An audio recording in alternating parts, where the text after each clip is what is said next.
Qui est là? J'en ai 3 qui sont là de ces côtés. J'en ai 2, 3 quand même ici. Là, ça. Bon, ça va aller, hein. Après les autres, faites dodo. C'est bon.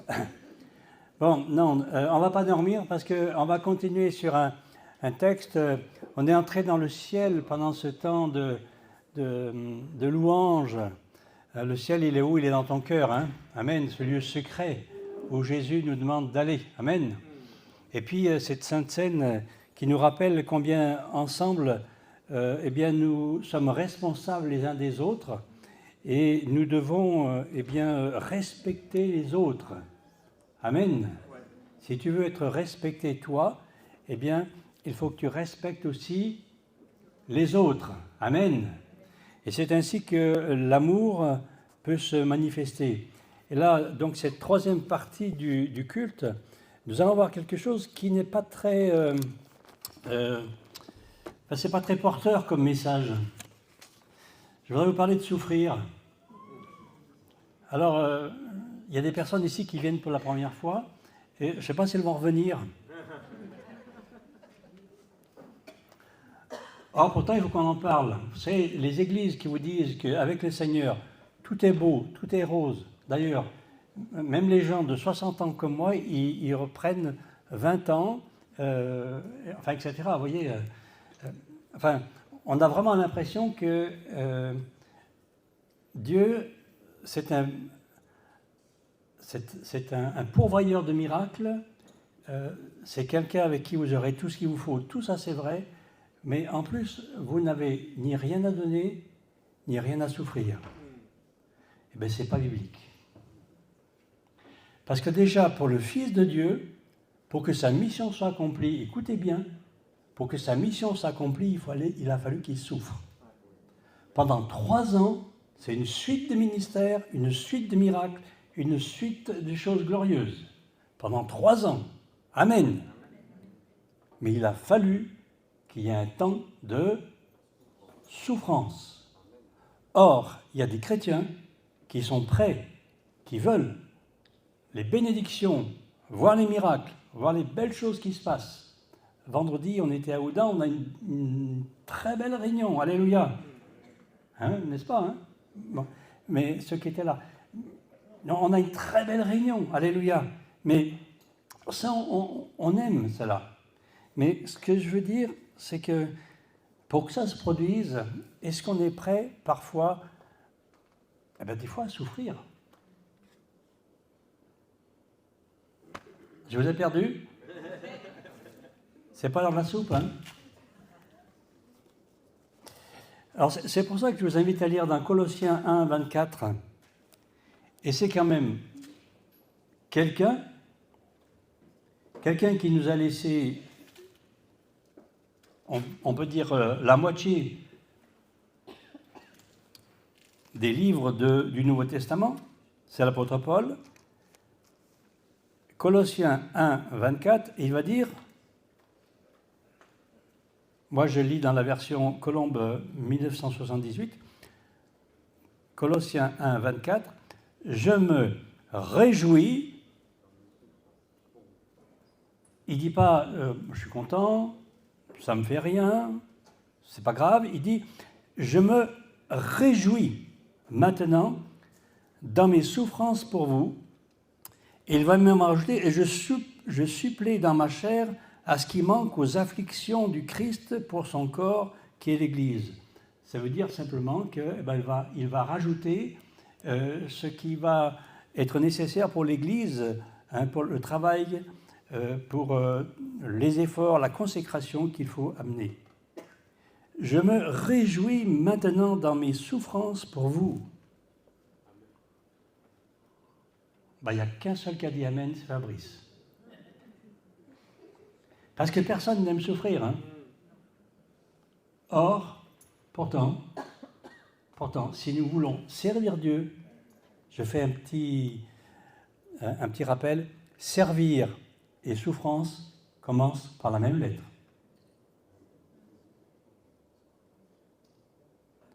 Servir et souffrance commencent par la même lettre. Et nous ne pouvons pas servir sans souffrir. Vous pensez que là, par exemple, pour tout ce bâtiment-là, tout ce qui s'est, en 2 ans là, tout ce qui s'est passé, vous ne pensez pas qu'il y a des moments d'extrême souffrance du pasteur Joël, de son épouse, et d'autres qui étaient là. Ce n'est pas seulement des moments, des fois difficiles, mais c'est des moments de vraie souffrance, où on ne sait même pas si on va le supporter. Paul, parfois, disait, mais c'est extrême, c'est fort. Eh bien, excusez-moi, mais il faut que nous sachions que ça, c'est pour tout disciple de Jésus, parce que les apôtres, en fait, étaient comme nous. Les 12, j'évacue Judas, hein, mais les 12, nous le ressemblons, ils étaient comme nous. Ils ont participé à la gloire que Jésus a manifestée, mais ils ont participé aussi à tous les moments difficiles. Et puis après, il y a eu de la souffrance, des moments extrêmement difficiles. Et il y a encore des chrétiens qui sont surpris quand ils ont des problèmes à cause de l'Évangile. Ou pire, je dis pire à ton voisin, quand ils évitent d'avoir des problèmes et des souffrances à cause de l'Évangile. Je n'évangélise pas, c'est sûr, tu n'as pas de problème. Je ne témoigne pas, c'est sûr, tu n'as pas de problème. Je me fais mon petit b.a.-ba du culte du dimanche matin et surtout je reste dans mon coin, je n'ai pas de problème. Tu ne vas pas souffrir, hein?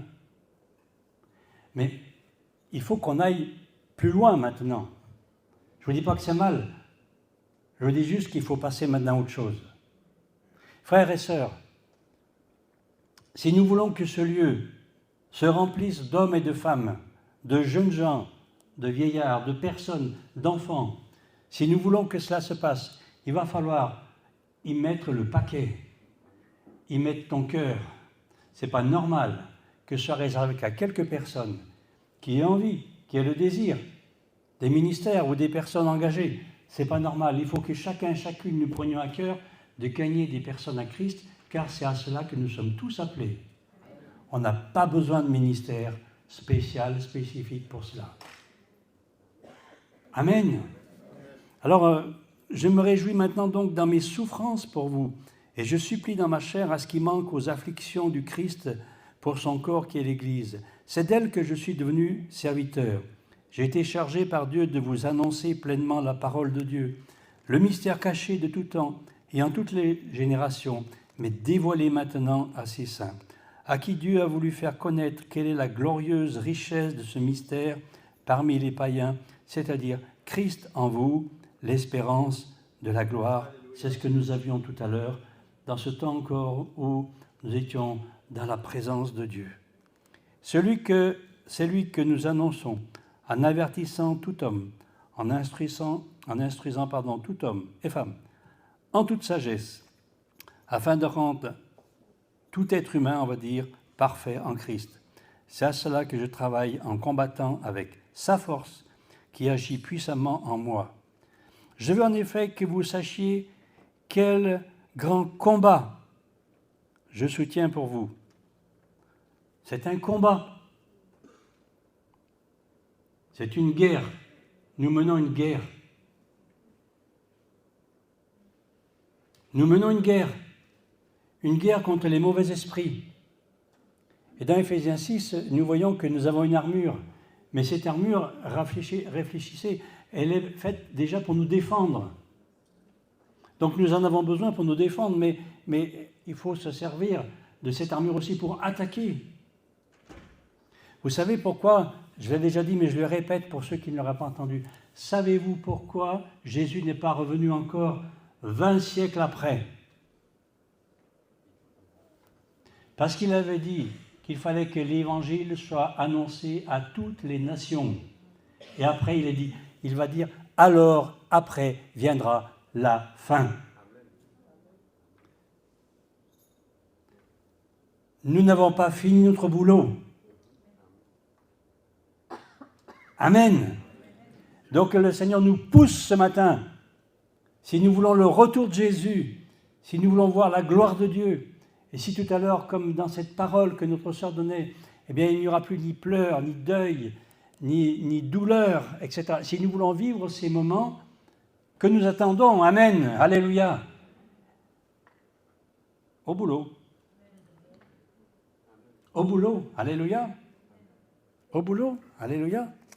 Amen. C'est à cela que je travaille en combattant avec sa force qui agit puissamment en moi. Je veux en effet que vous sachiez quel grand combat je soutiens pour vous, pour ceux de Laodicée et pour tous ceux qui n'ont pas vu mon visage, afin que leur cœur soit consolé, qu'ils soient unis dans l'amour. Tiens, ça rejoint quelque chose que j'ai entendu pendant la Sainte Seine. Enrichis d'une pleine certitude de l'intelligence pour connaître le mystère de Christ, le mystère de Dieu, Christ, en qui sont cachés tous les trésors de la sagesse et de la connaissance. Je fais juste un petit aparté. Quand Paul écrit aux Colossiens, il est en prison. Si vous prenez à la fin de Colossiens, le dernier verset, verset 18, je vous salue, moi, Paul, dans ma propre main, souvenez-vous de mes chaînes. Il est en prison et il dit, je me réjouis. Je me réjouis. Amen. Alors, étymologie, souffrir, ça vient, la racine c'est offrir. Souffrir c'est offrir. Latin c'est ferrer, porter, supporter. Paul va dire, je me réjouis de mes souffrances, je me réjouis de mes offrandes pour vous, de ce que je vais offrir pour vous, de ce que je vais offrir pour Dieu. Amen. Souffrir, conclusion 1, souffrir pour Christ ou mon prochain, c'est une offrande, c'est un don de moi, c'est un don d'amour. Et ma question, que tu pourrais poser aussi à celui qui est à côté de toi, jusqu'à quelle limite aimes-tu ? Jusqu'à quelle limite aimes-tu ton Dieu, ton Église et ton prochain ? Je ne parle pas de ceux qui sont de ta famille, parce que logiquement, ça devrait être normal. Amen. Merci frère. Jusqu'à quelle limite aimons-nous ? La vie est très courte. Qu'en faisons-nous ? Nous devons réveiller notre cœur afin qu'il puisse travailler pour Christ, peiner, et je pèse mes mots, prendre de la peine. Merci pour les 3 amen. Prendre de la peine. On se reposera au ciel. Amen. Alléluia. Alors, j'accepte de souffrir, d'offrir, et on parle de limite, mais en fait, très souvent, on accepte de souffrir, d'offrir, mais quand ça vaut la peine. Amen. Alors, est-ce que ça vaut la peine ? On va rester dans Colossiens. Est-ce que ça vaut la peine ? Est-ce que ça vaut la peine ? Chapitre 13, Colossiens 1, on va prendre à partir de 13. Christ, est-ce que ça vaut la peine ? Il nous a délivrés du pouvoir des ténèbres. Ça vaut la peine d'annoncer Christ aux gens ? Il nous a transportés dans le royaume de son Fils bien-aimé, en qui nous avons la rédemption et le pardon de mes péchés à moi. Est-ce que ça vaut la peine ? Est-ce que ça vaut la peine ? Il est l'image du Dieu invisible. Il est le premier-né de toute la création. Car en lui, tout a été créé dans les cieux et sur la terre, ce qui est visible et ce qui est invisible, trône, souveraineté, principauté, pouvoir, tout a été créé par lui et pour lui. Il est avant toute chose, tout subsiste en lui. Il est la tête du corps de l'Église, il est le commencement, le premier-né d'entre les morts, avant d'être en tout premier. Il a plu à Dieu de faire habiter en lui toute plénitude et de tout réconcilier avec lui-même, aussi bien ce qui est sur la terre que ce qui est dans les cieux, etc., etc. Ça vaut la peine. Ça vaut la peine de voir mon frère, ma sœur, et de voir dans ton cœur, le Christ habite. Et je me dis, ce frère, ses péchés ont été payés. Alléluia. Une porte a été ouverte dans le ciel pour lui. Ça vaut la peine. Mais quand je passe dans la rue, quand on fait de l'évangélisation de rue, amen, hein? Quand on fait de l'évangélisation de rue et qu'on croise quelqu'un, eh bien, cette personne-là, la porte n'est pas ouverte, elle va en enfer. Et ça ne te gêne pas? Vous comprenez? Ça vaut la peine. Ça vaut la peine de souffrir. Ça vaut la peine d'avoir de la peine. Amen. Si nous prenons ce que nous avons lu encore le 25, toujours Colossiens 1, 25, 27, c'est d'elle que je suis devenu serviteur. J'ai été chargé par Dieu de vous annoncer pleinement la parole de Dieu. C'est le mystère caché de tout temps et à toutes les générations, mais dévoilé maintenant à ses saints. Ça ne vaut pas la peine. Le Seigneur a révélé Jésus, a révélé ce mystère. Il te l'a révélé à toi par le Saint-Esprit, par la parole de Dieu. Est-ce que ça ne vaut pas la peine d'aller le communiquer aux gens? Est-ce que tu veux garder ce trésor que pour toi ou est-ce que tu veux le communiquer aux autres?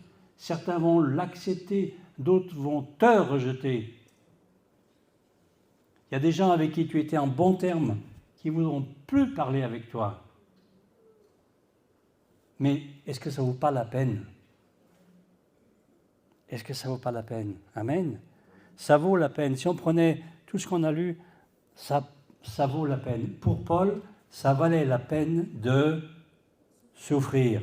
Je me réjouis maintenant de mes souffrances pour vous. Ça vaut la peine. Amen. Allez, on le dit très souvent, mais une maman qui a un bébé, quand le bébé est né, elle dit, les douleurs, ça valait la peine. Hein? Parfois, c'était terrible, Alexandra, hein? N'est-ce pas? Ça a été même horrible. Horrible avec un H de 15 mètres de haut. Et je peux prendre aussi d'autres moments. Hein? Mais est-ce que ça valait la peine? Ça valait la peine, hein? Alors nous, on est les grands-parents, nous, on est... Comprenez, hein? Mais ça valait la peine? Ça valait la peine. Enfanter, ça vaut la peine. Eh bien, enfanter quelqu'un en Jésus-Christ, ça vaut la peine. Vous voulez grandir spirituellement? Certains vont à la fac de Vaud. Ok, je ne suis pas contre du tout, au contraire. Hein. On se nourrit, on a des bibliothèques de livres. Oh, je ne suis pas contre. Mais vous savez ce qui va vous faire grandir, mais au plus vite. Mais au plus vite. C'est juste d'être père ou mère spirituellement. Quand on est maman, quand on est papa, la nuit, ouin, ouin, ouin, ouin, ouin, ouin, ouin. On a l'impression que c'est une sirène et ça ne s'arrête pas. Et on aimerait régler le volume et ça ne marche pas.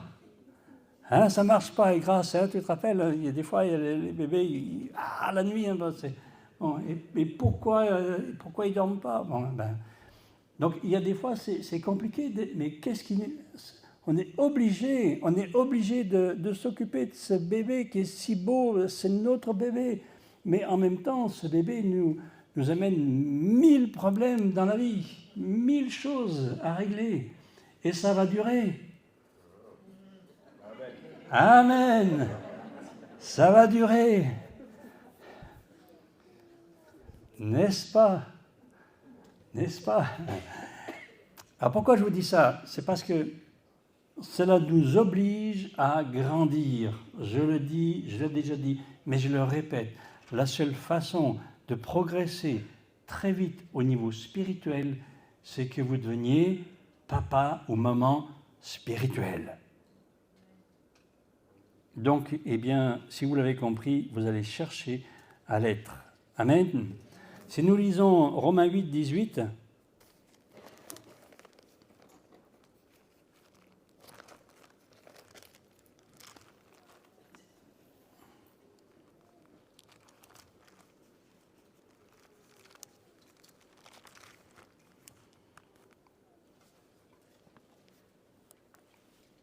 c'est encore Paul qui dit, Romains 8, 18, « J'estime qu'il n'y a pas de commune mesure entre les souffrances du temps présent et la gloire à venir qui sera révélée pour nous. J'estime qu'il n'y a pas de commune mesure entre les souffrances qu'il vivait du temps présent et la gloire à venir qui sera révélée pour nous. » Alors pour les chrétiens de l'Occident, je dirais les choses, parfois on a des vrais moments de persécution, on a des moments difficiles, hein, attention. Hein. Je dirais ça se passe encore quand même, allez, soft. Vous allez habiter juste un mois en Corée du Nord, vous allez comprendre.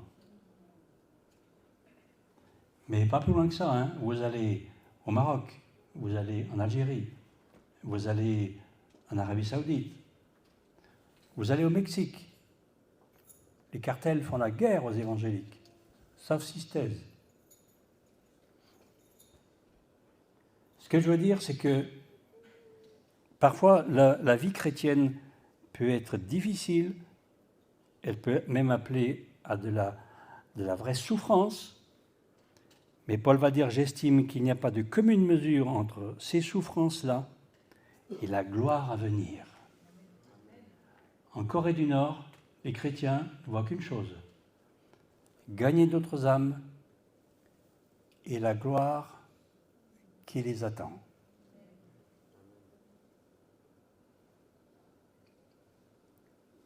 Amen. Ce qui les attend. Étienne, il a vu le ciel. Il était lapidé. Et pendant qu'il était lapidé, il prenait des pierres, puis il tombe, il prend, et puis il tombe. Et il voit le ciel. Il voyait le ciel. Il voyait le ciel.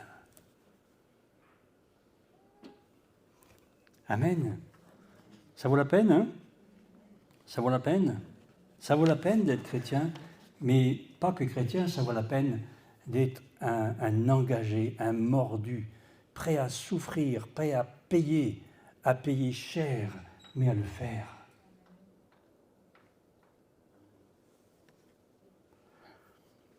Paul, que va-t-il y gagner? Il va y gagner à imiter Christ. Et c'est ce que Dieu nous appelle à faire les uns les autres. Chrétien, ça veut dire disciple de Christ ou petit Christ. Ce que Dieu t'appelle, c'est à être un petit Christ, un imitateur de Christ. Et certains voudraient bien imiter Christ, mais encore que ce qui est sympa, que ce qui te plaît, que dans tes limites. Mais le Seigneur n'a pas dit dans tes limites. Le Seigneur a dit imiter Christ, Christ en entier. Quand tu as reçu Jésus en toi, tu l'as reçu dans ta vie, dans tout ton être, tu n'as pas reçu un demi-Jésus, un quart de Jésus, un dixième de Jésus. Tu as reçu Christ en entier. Moi, je rêve d'hommes et de femmes, de jeunes gens qui sont prêts à y aller, qui sont prêts à y aller avec leur toute petite capacité, mais qui sont prêts à y aller, qui sont prêts à donner et à donner encore. Amen. Alléluia. C'est un appel de Dieu qui est extrêmement exigeant, mais ce qui est très exigeant est très intéressant. Si votre vie chrétienne est fade, c'est très souvent parce que vous ne voulez pas déplacer vos limites. Vous voulez bien faire ça, pas plus. Mais si vous faites réellement ce que le Seigneur demande, alors ça va devenir extrêmement exigeant. Ça peut vous coûter extrêmement cher. Mais si vous le faites, là, ça va devenir intéressant. Sur la plage, vous avez vu les enfants, ils font des châteaux de sable. Hein? Alors vous avez un petit tas, un petit truc tout petit comme ça, là. OK. Et l'enfant, il est content. Et puis, il y a l'autre enfant, il fait des trucs extrêmement complexes. Là, enfin, il y a un grand truc. Et c'est complexe à faire, ce truc-là. C'est exigeant. Mais il est content. Il est content. Si vous bâtissez une tour, si vous bâtissez une maison, si vous pouvez faire un truc, je ne sais pas moi, bâtissez une cabane au fond de votre jardin, en bois, c'est bien. Bâtissez une maison de 4 étages, vous allez voir que c'est pas pareil. C'est beaucoup plus complexe. Mais c'est beaucoup plus intéressant. Amen. C'est même très intéressant. La Bible dit qu'on demandera beaucoup à qui on a beaucoup confié. Eh bien, l'appel de Dieu est très exigeant pour chacun et chacune d'entre nous. Donc s'il est très exigeant, il devient très intéressant.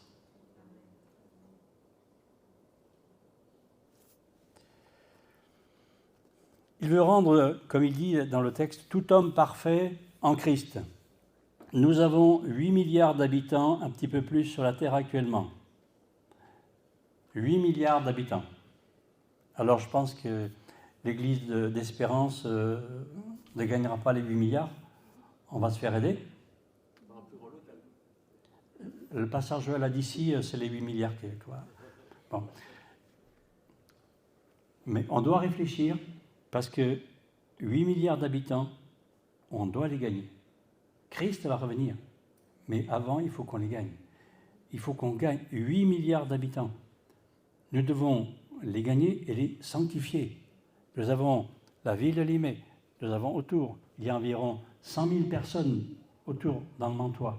Nous sommes 130 ce matin, 110. On a été jusqu'à 150 environ. Qu'est-ce qu'on représente ? Tout le monde se réjouit, on est 100, 110, 130, la capacité de 300, on est heureux, on va être 300, c'est glorieux, on passe des excellents moments. Mais qu'est-ce qu'on représente à côté de la ville ? Vous comprenez ? Vous comprenez ce qu'on veut, ce que Christ veut ? Combattre avec sa force est intéressant aussi, parce qu'il n'y a pas mieux que de voir Christ agir. Il n'y a pas mieux que de voir Christ se mettre en mouvement quand je vais évangéliser, quand je vais à une réunion, quand on prie pour quelqu'un et que quelque chose se passe, quand il y a une guérison divine. Tout cela est tellement intéressant. Alors, en conclusion 3, je ne sais pas si vous avez suivi les numéros, mais servir, souffrir, offrir à Dieu, à mon prochain, c'est intéressant. La vie devient intéressante. Ça vaut la peine. Et puis ça vaut la peine pour plus tard, parce qu'on va lire dans Matthieu 25.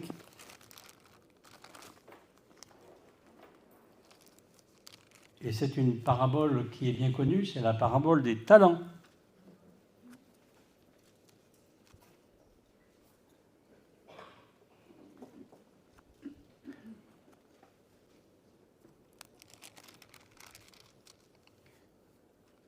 Matthieu 25, 14. Il en sera de même comme d'un homme qui, en partant pour un voyage, appela ses serviteurs, il leur confia ses biens.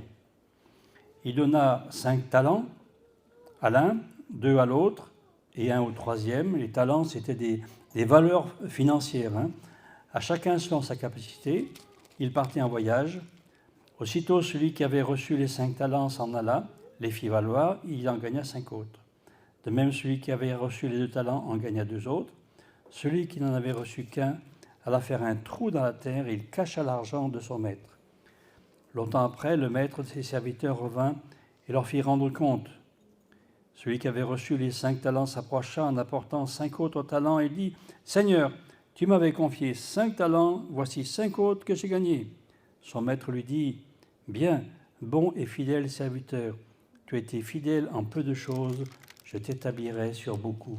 Ça ne vous fait pas envie que le Seigneur vous dise, bien, bon et fidèle serviteur, bien, bon et fidèle servante, entre dans la joie de ton maître.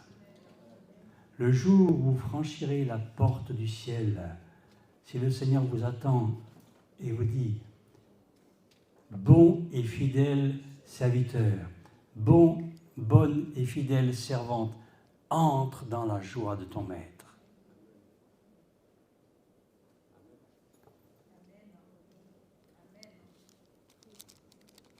Amen. Tu as été fidèle en peu de choses, je t'établirai sur beaucoup. Entre dans la joie de ton maître. Celui qui avait reçu les 2 talents s'approcha aussi et dit, Seigneur, tu m'avais confié 2 talents, voici 2 autres que je t'ai gagnés. Son maître lui dit, bien, bon et fidèle serviteur, tu as été fidèle en peu de choses, je t'établirai sur beaucoup. Entre dans la joie de ton maître. Entre dans la joie de ton maître. Celui qui avait reçu qu'un seul talent s'approcha ensuite et dit, Seigneur, je savais que tu es un homme dur, qui moissonne, tu n'as pas semé, qui récolte, tu n'as pas répandu. J'ai eu peur, je suis allé cacher ton talent dans la terre. Voici, prends ce qui est à toi.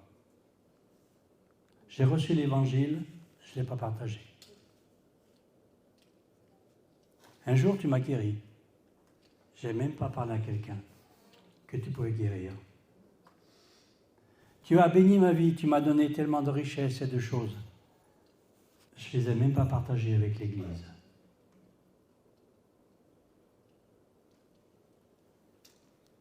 J'ai eu peur.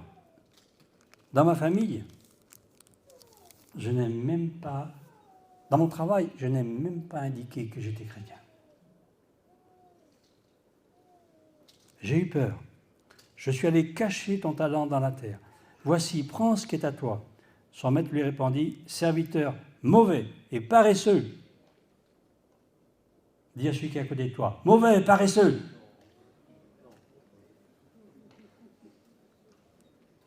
Il y en a qui sont venus pour la première fois, ils ne reviendront pas. Non, tu n'es pas mauvais, tu n'es pas paresseux. Hein? Et tu savais que je moissonne où je n'ai pas semé et que je récolte où je n'ai pas répandu. Il te fallait donc placer mon argent chez les banquiers et à mon retour, j'aurais retiré ce qui est à moi avec un intérêt. Ôtez-lui donc le talent, donnez-le à celui qui a les 10 talents. On donnera à celui qui a, il sera dans l'abondance, mais à celui qui n'a pas, on ôtera maintenant ce qu'il a. Le serviteur inutile, jetez-le dehors dans les ténèbres, etc. Alors, celui qui avait un talent, un petit talent, qu'est-ce qu'il devait faire? Il aurait dû le remettre au banquier. C'est qui les banquiers? Eh bien, si tu as l'impression que tu n'as vraiment très peu de capacité de don que tu as reçu du Seigneur, eh bien, alléluia, il y a des talents, hein? Il y a des ministères qui sont là. Il y a des banquiers. Alors, mets-toi au service des banquiers. Mets-toi au service, entre guillemets, de l'Église.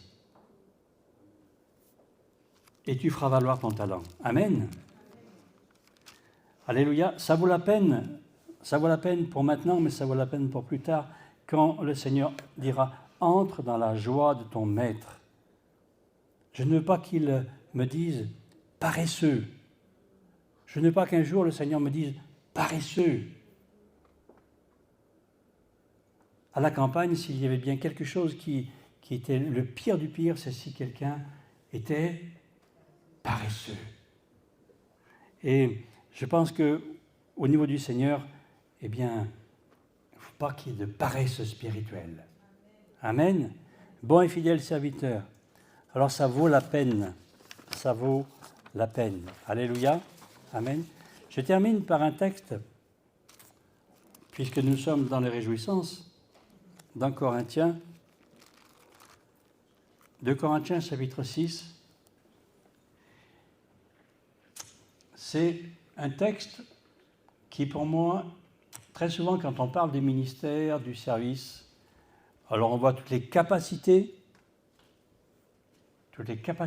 nécessaires, toutes les conditions nécessaires. Je pense que là, on a un beau résumé. 2 Corinthiens 6, à partir du verset 1.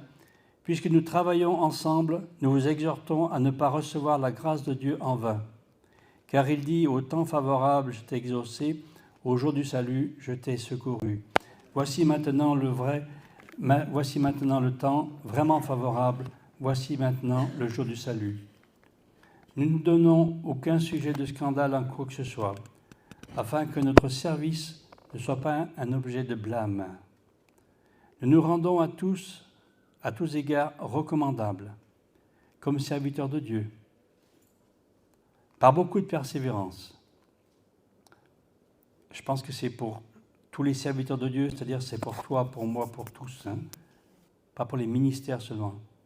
Par beaucoup de persévérance, dans les tribulations, dans les privations, dans les angoisses, sous les coups, dans les prisons, dans les émeutes, dans les travaux, dans les veilles, dans les jeûnes. Nous rendons recommandables. Après, il va dire, mais par la pureté, par la connaissance, par la patience, par la bonté, par l'Esprit Saint, par un amour sans hypocrisie, par la parole de vérité, par la puissance de Dieu, par les armes offensives, défensives de la justice, au milieu de la gloire et du déshonneur, au milieu de la mauvaise et de la bonne réputation. Regardez comme imposteur, quoique véridique. Regardez comme inconnu, quoique bien connu. Comme mourant, et voici que nous vivons. Comme châtiés, quoique non mis à mort. Comme attristés, et nous sommes toujours joyeux. Comme pauvres, et nous enrichissons plusieurs. Comme n'ayant rien, et nous possédons tout.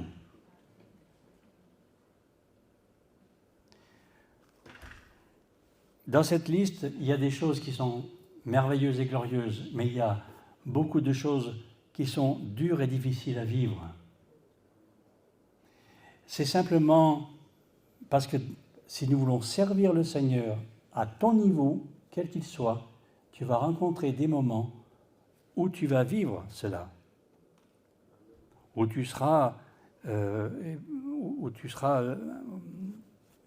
au lieu d'être connu, tu seras inconnu, etc., etc. Ça, attristé, châtié. Il y a des moments où ça va être compliqué. Mais que voulons-nous? Que voulons-nous? La vie de service, c'est une offrande. Une offrande qui peut être douloureuse, mais qu'il faut accepter pour servir sans limite. Sans limite. Et dans le texte, au verset 10, à la fin, Paul va dire qu'il est toujours joyeux. Servir Dieu nous procure une immense joie. Amen. Je termine par Matthieu 6, verset 21. Là où est ton trésor, là sera ton cœur.